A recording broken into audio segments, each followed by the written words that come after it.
Twongeye kubaha ikaze kuri mwe mukomeza gukurikira iyi channel yacu ya Iga Code, aho ikomeza ibagezaho amwe mu makuru cyangwa se bumwe mu bumenyi ushobora cyangwa se ugomba kuba ufite kuri telefone yawe, kuri computer, dukomeza kubashishikariza gukora subscribe, share, comment, mukatubwira n'izindi video twagenda tubakoreraho. Uyu munsi twakomeje guhura n'ikibazo cy'abantu batubwira ati WhatsApp yacu abantu barayihakinga ugasanga irimo irakoreshwa n'abantu tutazi, ariko ndababwiza ukuri ko uyu munsi tugiye kuba twabereka uburyo ushobora kurinda WhatsApp yawe kuba yakibwa. Hari ukuntu ushobora gufata WhatsApp yawe ukayishyiraho verification code, ku buryo ya code yawe umuntu uzakenera gukoresha ya WhatsApp yawe utabimuhereye uburenganzira bazajya bamusaba ya verification code. Urumva mu gihe azaba adafite ya verification code ntabwo azabasha kwinjirira WhatsApp yawe ngo bikunde. Icya mbere uzaza muri WhatsApp yawe nk'ibisanzwe, tuzaza twinjire muri WhatsApp yacu. Tukimara kujya muri WhatsApp yacu, hano urabona ko turi ku butumwa nyine batwandikiye buri aho ngaho to. Wowe ikintu uzakora uzahita uza hariya hejuru hari utudomo dutatu, hariya hari akantu kameze nk'agakamera, akandi kameze nk'agasaci, wowe uzajya hariya ku ruhande hari utudomo dutatu hejuru mu nguni, tuzaza tuhakande. Tukimara kuhakanda tuzahita tuza hehe? Hano kuri settings, kuri aka kantu ka kabiri uturutse hasi, tuzaza hano muri settings tuhafungure. Tukimara kuhafungura tuzahinguka ahantu hameze gutya kuri WhatsApp yacu, niho tuzahingukira. Icyo tuzakora tuzaza kuri aka kantu ka mbere kariho urufunguzo kanditseho account, turakabona. Hari akambere kanditseho account, ka kabiri kanditseho privacy, turaza kuri aka kambere kanditseho account. Ni ukuvuga ngo tugiye kuristrikitinga account yacu ku buryo umuntu udafite code turaza gushyiramo uko yagira kose atabasha kwinjira muri WhatsApp yacu. Tuzaza kuri iyi account tuyifungure, then bazakwereka utundi tuntu mo imbere. Hano harimo uburyo bwinshi ushobora guhindura namba yawe ya WhatsApp utakiyikoresha, ukaba washyiramo indi, ushobora kurimuvinga account yawe cyangwa se ukadiritinga account yawe mu gihe noneho iyi namba utagikeneye kuyikoresha kuri WhatsApp. Hari nk'igihe usanga nk'umuntu nimero runaka yiwe yavuye kuri WhatsApp, ariko ugasanga abantu baracyayimwandikiraho cyangwa se baracyabona ko ikiri kuri WhatsApp. Ushobora kuba waza kuri aka kantu ko hasi ugakora delete account, cyangwa se mu gihe nimero yawe wahinduye namba ariko ukeneye ko abantu bamenya ko wahinduye namba yawe, uza hariya handitse change number.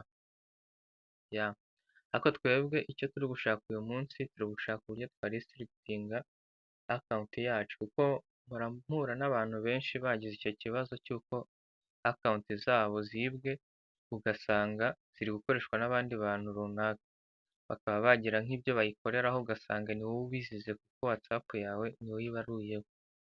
Twe tuzaza kuri aka kantu ka kangahe? Ka kane duturutse hejuru, aka kantu kanditseho two step verification, niko twe tugiye gukoresha uyu munsi. Tuzaza tugakandeho.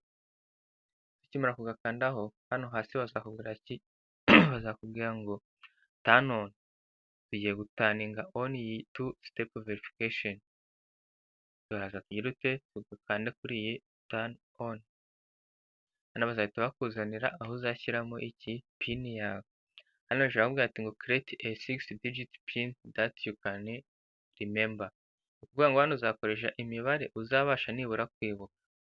Hano ugiye gukoresha imibare kuko hari igihe nawe ubwawe uzaba uri gukoresha WhatsApp yawe rimwe na rimwe, wenda WhatsApp irimo ikeka ko atari wowe uri kuyikoresha, bakabanza bakakubaza ya pin washyizemo.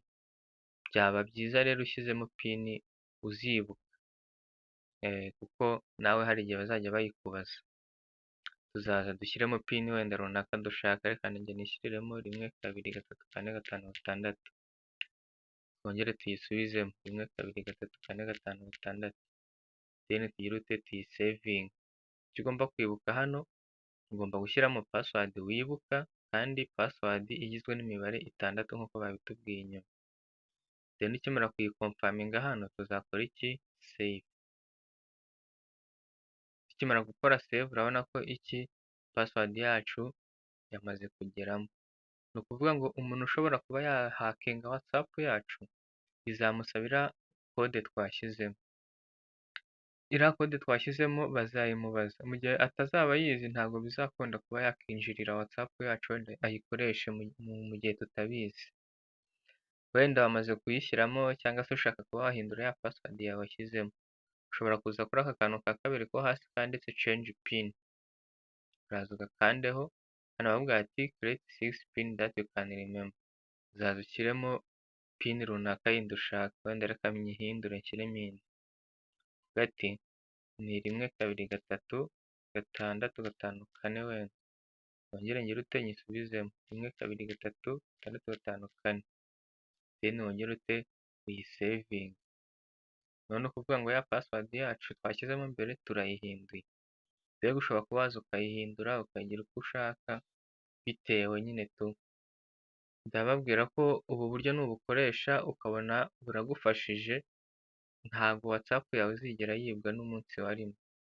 Hari abantu uba usanga agiye kuri WhatsApp nyuma y'iminsi ingahe ngo WhatsApp ye barayihakinze, ariko nukoresha ubu buryo bwa two verification code ukabutaninga on ugashyiramo kode runaka uzajya ukoreshaho, nta muntu n'umwe ushobora kuba wakwinjirira WhatsApp yawe ngo bikunde. Tubasaba ko niba iyi video hari ikigufashije cyangwa se hari ikikunguye, tubasaba gukora subscribe, share, comment. Muri comment twifuza ko mwajya mutubwira izindi video cyangwa se ibindi bintu mwifuza kuba mwamenya, nazo tukazibakorera. Tubasaba gukora subscribe, share, comment, dukomeze kubana namwe video zacu zijye zibageraho mu ba mbere. Murakoze, bye bye.